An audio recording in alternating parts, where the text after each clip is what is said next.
Welcome to our guide on how to accrue expenses for prepaid receipts in Docyt. Let's begin. Start by logging into your Docyt account.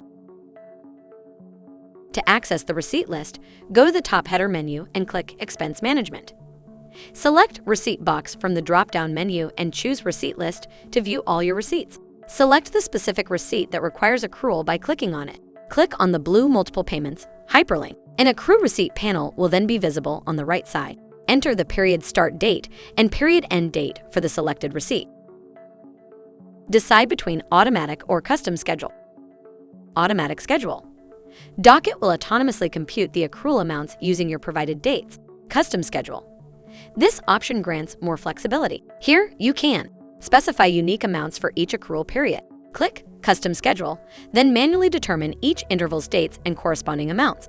After ensuring all details are accurate, tap Save to confirm the accrual preferences for the receipt. And there you have it. You have now learned how to accrue expenses for prepaid receipts in Docyt. Thanks for watching this video. Check out our How to Videos playlist to watch more videos like this.